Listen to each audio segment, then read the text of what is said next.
My name is Megan Brand. I currently live in central New Jersey. I was a Circumnavigators Fellow in 2006, and the topic was the economics of human trafficking. I was a student at Arizona State University, and the Phoenix, Arizona Club sponsored my trip. I was born in Arizona, grew up there. I was studying economics and political science. So part of my scholarship at ASU was a summer program in Central Europe, and I stayed on afterwards and worked in a Romanian orphanage for the rest of the summer. And I learned a lot about the Romanian process of joining the European Union. And at the time there was Romania was closing down its international adoptions. They had a lot of orphans during the communist period under Ceausescu.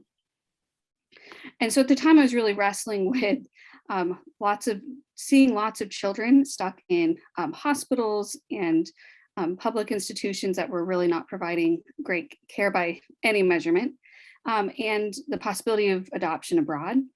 And so I was really weighing how much trafficking of children was a problem that would prevent some children from leaving Romania and being able to go other places, how much of a risk that was versus staying in the country in poorly run institutions. So that's what initially got me thinking about the topic of human trafficking. And then I put together this larger project for the Circumnavigators application and really got to look at many different aspects. All of Arizona State had a national scholarships office. So I'm not sure the initial time I heard about the grant, but I heard about it through that office, and thought it sounded like the trip and chance of a lifetime to go study, the topic of my choosing in any places that seemed to be the most relevant to do so. So I put together the application. Dr. Janet Burke was the person running the office, and she was incredibly helpful.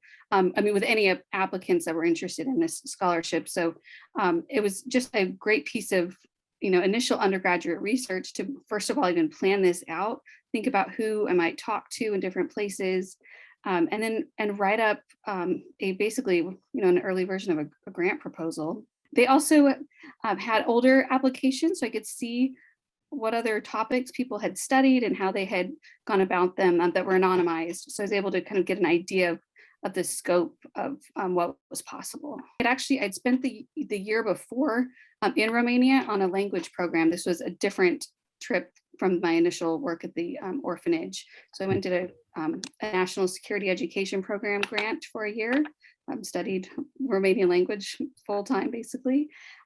So I needed to come back to the United States to repack, but also to go to Washington, D.C. and get some visas that I couldn't get while I was in Romania. And I was also able to meet with some American organizations that worked locally in D.C. on trafficking, as well as some congressmen and State Department offices on the same topic.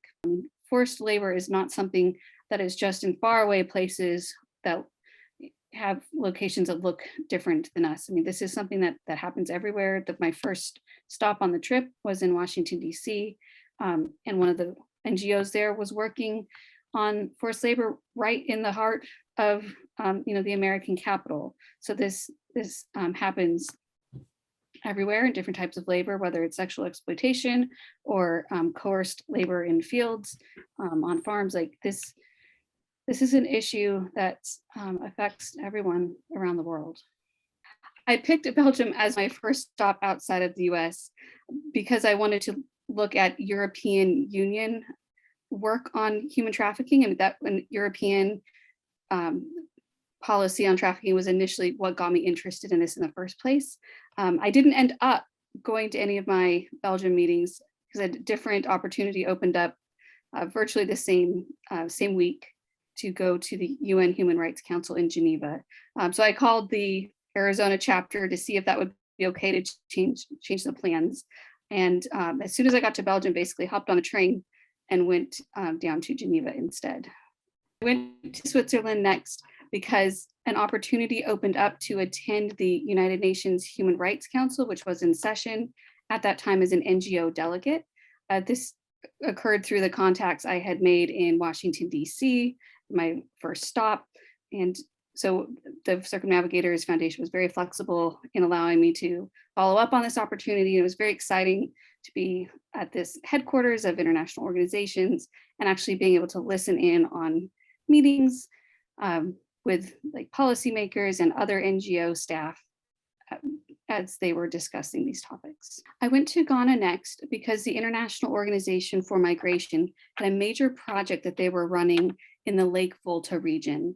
Essentially, a number of children had been trafficked in that region around the lake. In some cases, sold by their parents. I believe it had been funded by the United States, USAID, or some other agency of the United States. So that's initially how I think I'd found out about that specific program. But it sounded like a very relevant program to look at in terms of child labor and child labor as a form of human. Yeah, a lot of the work was fishing work where children whose parents couldn't afford to keep them would sell them to fishermen up at the lake. And I have pictures of children working on boats in that area. And International Organization for Migration was doing a couple of things. They were, in some cases, rescuing children from the forced labor. They were also working with the initial sending villages to try to cover educational fees. School was not free, to reunite children with their families, and also to help some of the fishermen who had hired the forced labor in the first place to have alternative vocations, such as raising chickens or something else that did not require them to rely on. I went to Rwanda because I was interested in how the country had changed and adapted after the genocide. I also wanted to see how different programs prevented human trafficking in that area. So my initial contact was someone that worked at the Ministry of Education. And when I got there, I realized they only spoke French, or the only language we shared in common was French. They spoke other languages. And so it was a little rough, but I was able to conduct that interview in French, and it was very interesting. But additionally, I was hoping to find other programs, and it was just harder to find online at that point who else was working in the country. And I happened to sit next to, on my plane from Ghana to Rwanda, the head of World Vision Rwanda. So we got to talking, and then I was able to, just through this circumstance of meeting him on the plane, visit a number of World Vision programs, both economic development, vocational training. The Department of State puts out a watch list every year on trafficking in persons.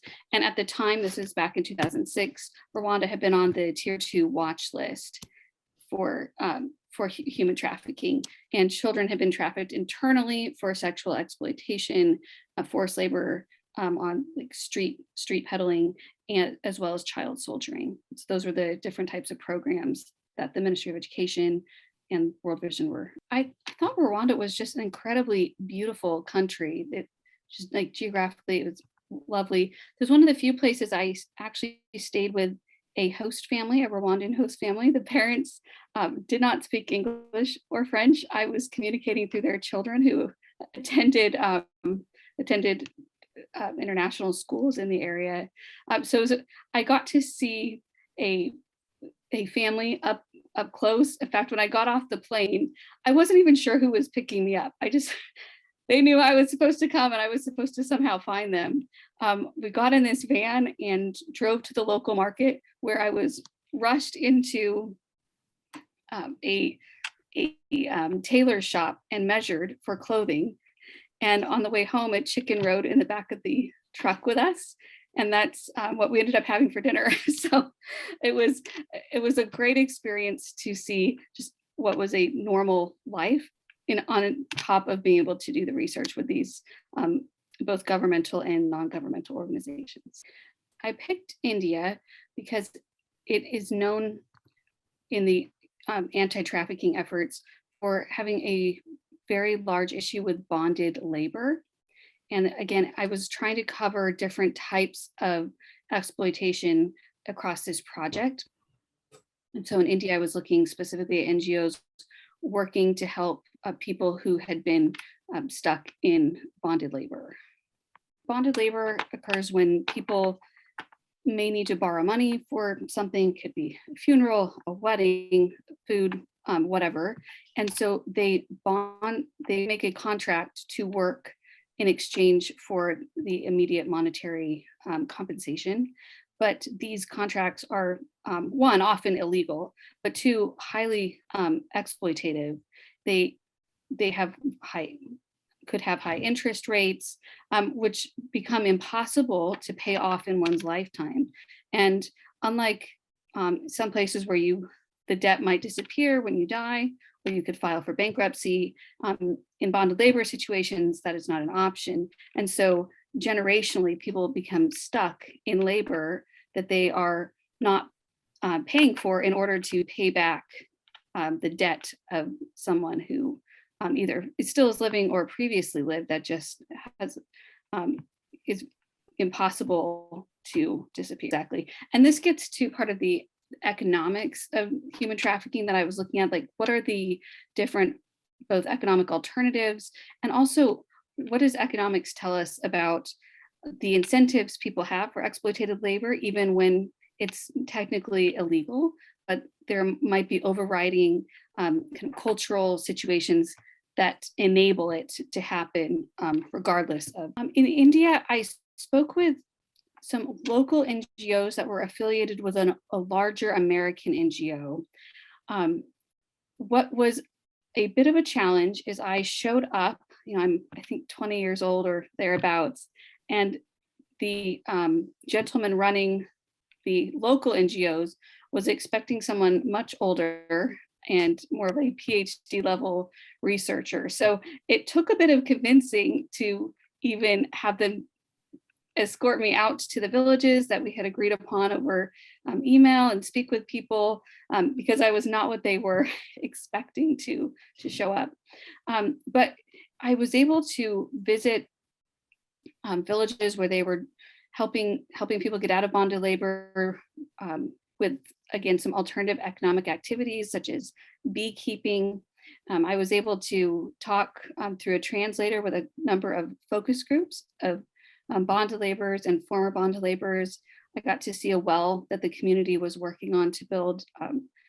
And there was also this sense of the danger and illegality of, or the danger of the traffickers finding out some of what they were doing. And so that was just a different element that I hadn't really experienced in the other places. It didn't always feel above board and safe.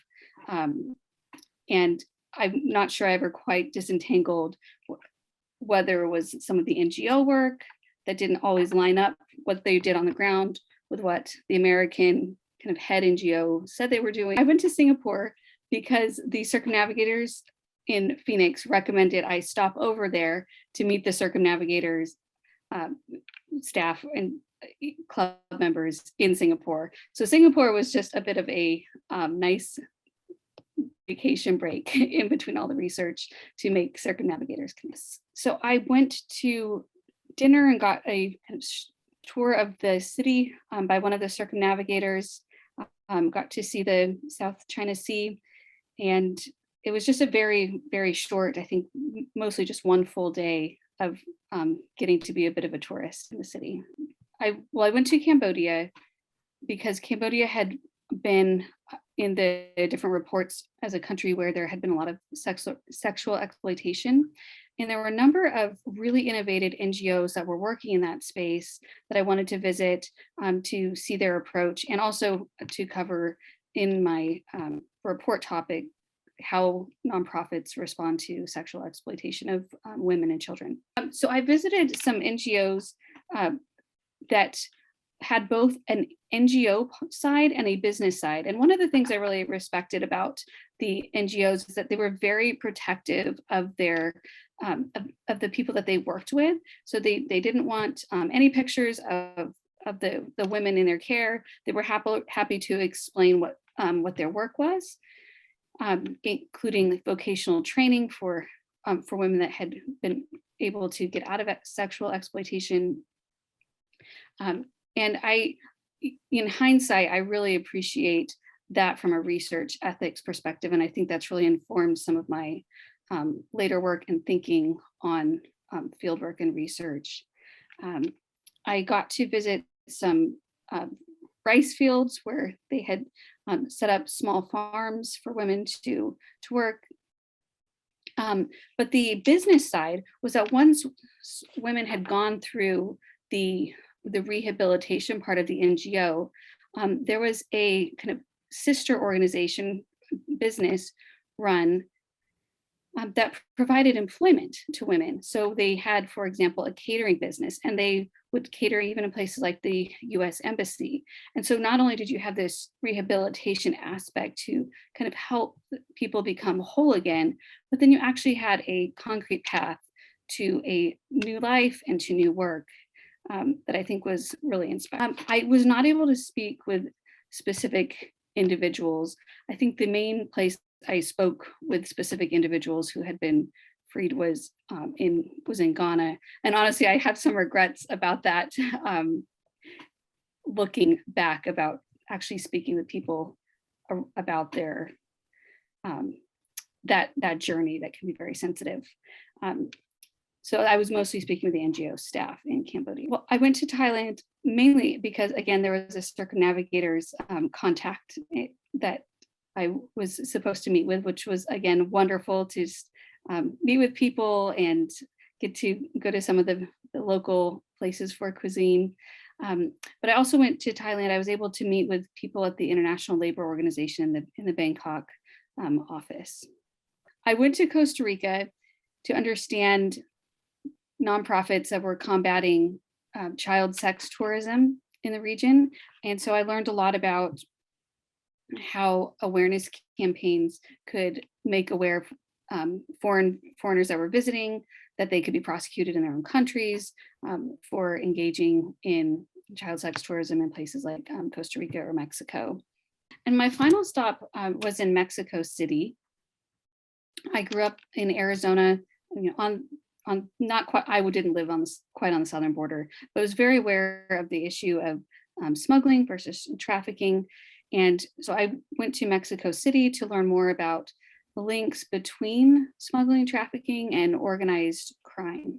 There is so much variation and diversity among different types of trafficking and the local situations that we really need local-based solutions.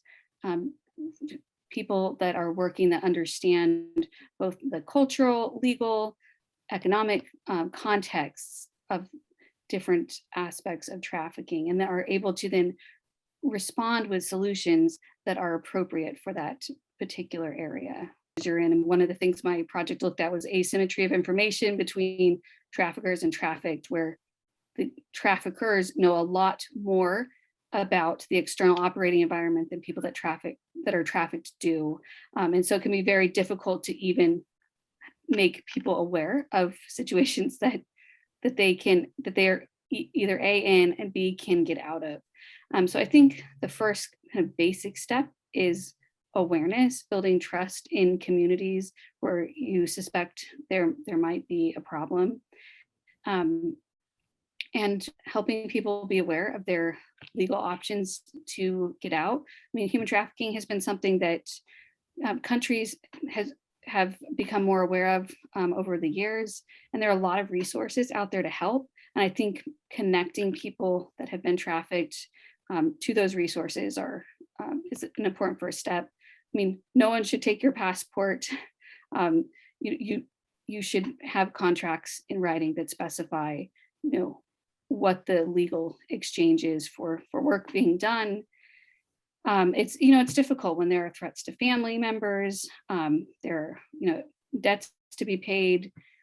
But I think awareness and then connecting people with organizations that have the resources to help are the first steps in the right direction. I mean, one of the things I looked at was like life expectancy. And so if there's a low life expectancy, there's not as much of an incentive to treat people well. And if there is a large supply of available people, then again, the people are deemed replaceable. And so the treatment is very, very low. There's some earlier academic work on the economics of people in the gulag, where so like some of the child labor situations where there are lots of children, it's very easy to replace a child. The value of their human capital is very low to traffickers. So there's very little incentive to provide decent food and water, and certainly not education. For prostitution, that's not always the case. It can be harder to get women into that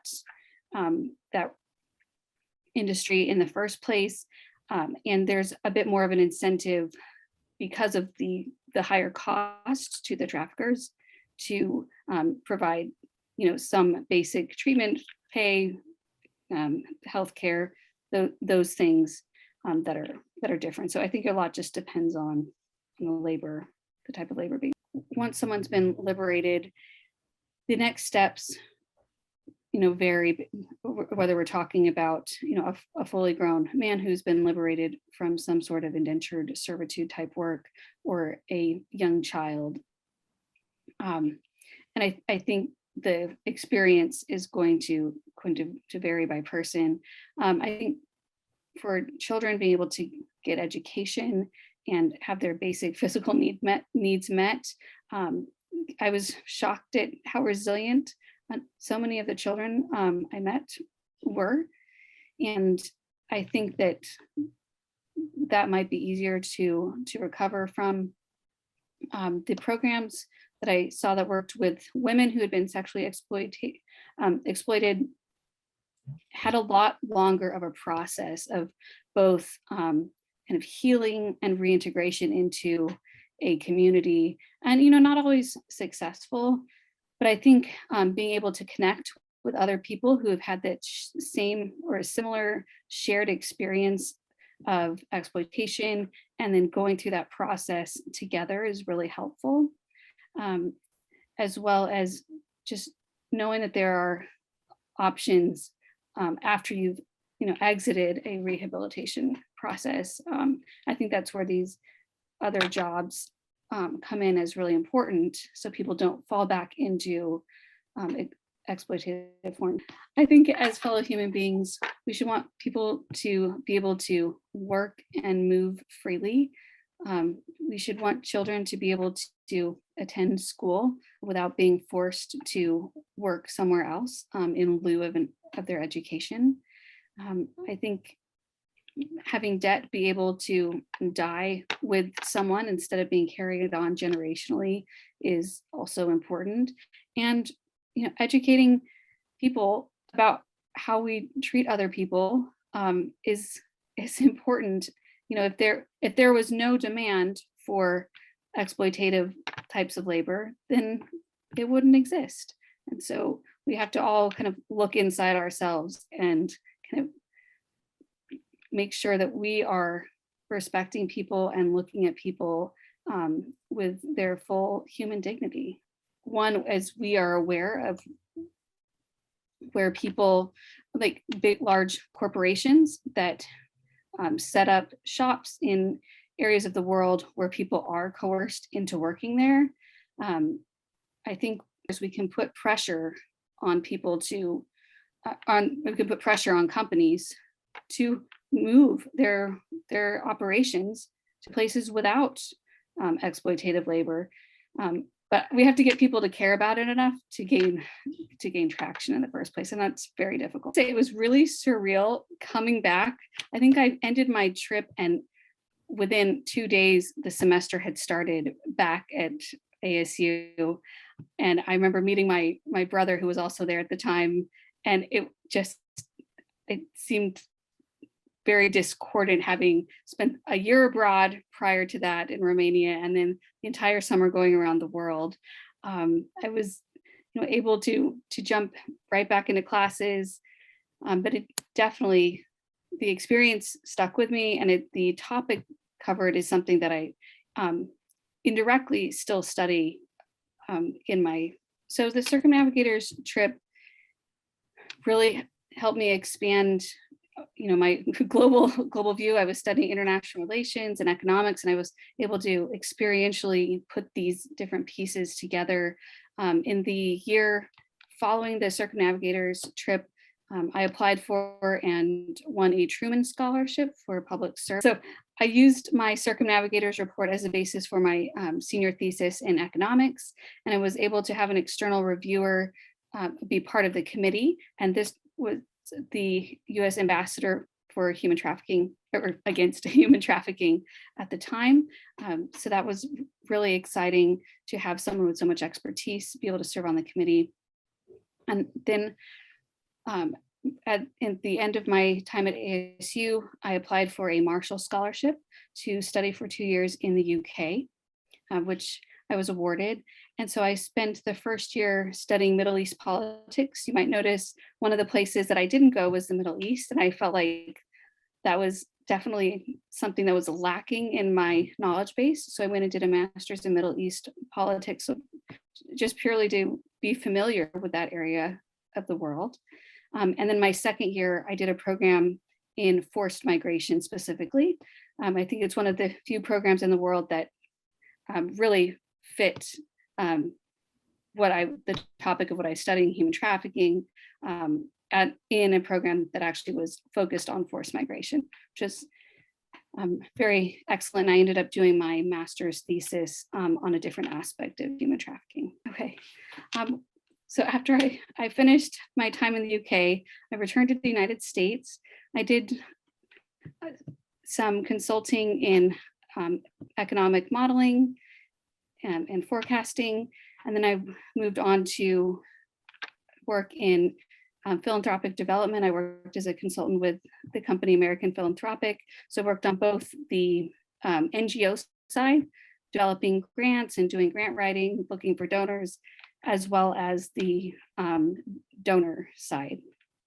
I also was an editing consultant for UNHCR for several years, specifically working on a project on conflict and refugee studies. And after that, I was able to start my PhD at Princeton, which I'm currently in the process. I mean, really make sure you know your research topic and you have good connections in the places that you're going to go. I would encourage students, and this is one of the things I look back on and wish I could have done differently, to look at, even if you're in a discipline like economics, where you're not dealing with human subjects research as much, like find someone in a different department that can help you really delve into research ethics before you go, especially if you're going to be doing interviews. You might be able to use that research later on if you go through the different processes for getting institutional review board human subject research approved. And I think that is something I wish I had known at the time. And just, if you have not traveled abroad a lot, make sure people know where you are, that other people have your itinerary, and realize that things are going to go wrong. And I mean, my trip was, far before COVID, but just to be flexible and realize it's all going to turn out okay. But some places you plan to be, you may not, maybe be a bit disappointing. You might not meet the person you were hoping to meet with, but other places will surprise you. And so just be open to the journey. This trip was honestly the trip of a lifetime. I'm sure I will never be able to undertake something like that again. So I'm extremely grateful to the circumnavigators for selecting me and supporting me throughout the journey. It definitely set off the academic topics I'm still working on as a researcher, and provided just many memories and hopefully time to work in the policy space at some point on some of these issues that are ongoing today.